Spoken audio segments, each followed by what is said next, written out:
Et bonjour. Eh ben, voici le régénérateur en essai. Voilà, vu qu'il fait un peu frais, j'en profite pour me chauffer avec. Comme ça me permettait d'avoir une charge d'environ 1 kW. Là, ça fait 2 heures qu'il fonctionne. Bon, le côté PFC, là, le radiateur, il doit être à 30-35 degrés.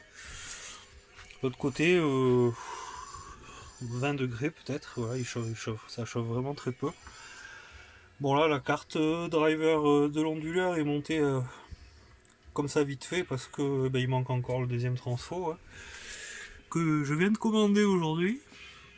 Donc on montera bien à 3 kVA et donc 2400 watts environ. Voilà, donc là je branché en sortie du transfo direct sur la multiprise. J'en ai profité aussi pour alimenter la musique tant qu'à faire. Donc je suis plutôt content, hein, ça chauffe pas trop.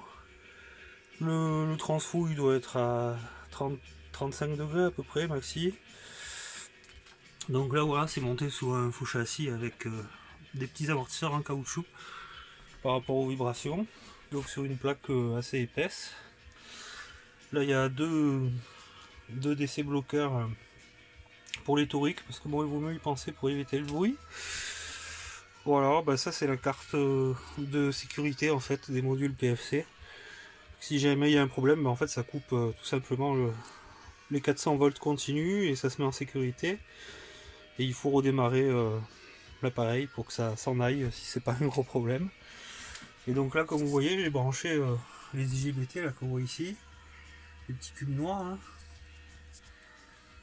Je les ai branchés en l'air cette fois-ci avec les petits fils rouges et noirs. Et donc là, cette fois-ci, ça fonctionne sans problème. Et donc là, un petit aperçu de la face avant qui sera bleu comme ça. Là. Donc il y aura juste 2 voltmètres. Et le bar graph, c'est un indicateur de puissance consommée avec un interrupteur pour couper l'affichage s'il embête. Voilà, parce que je pense que c'est important selon nos humeurs. Et je voulais en profiter aussi pour vous montrer, voilà, là c'est un conditionneur que j'ai fabriqué il n'y a pas très longtemps, que j'ai mis en vente sur le bon coin. Donc c'est des filtres, hein, bien entendu, adaptés à différentes configurations. Par exemple ça avec les grosses bobines, là c'est les filtres pour les amplis. Là j'ai des filtres double filtrage pour les box internet par exemple, ou les routeurs avec leurs alimes d'origine. Voilà, là ça sera plutôt pour du DAC sur le jaune. En fait, l'avantage c'est que les platines filtres sont comme ça, avec des broches. Et donc on va dire qu'elles sont pas figées, hein. Donc chaque sortie a son emplacement. Et par exemple là voilà je la remplace. Bon ça force un petit peu, hein. C'est des contacts pour 150 ampères. Donc c'est pas trop mal, hein. Et donc voilà l'arrière, hein, avec les fiches, les 8 fiches de sortie qui permettent l'inversion de phase par exemple.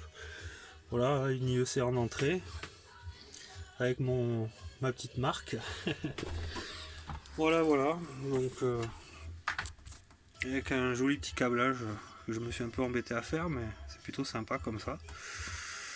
Voilà, et bien à bientôt.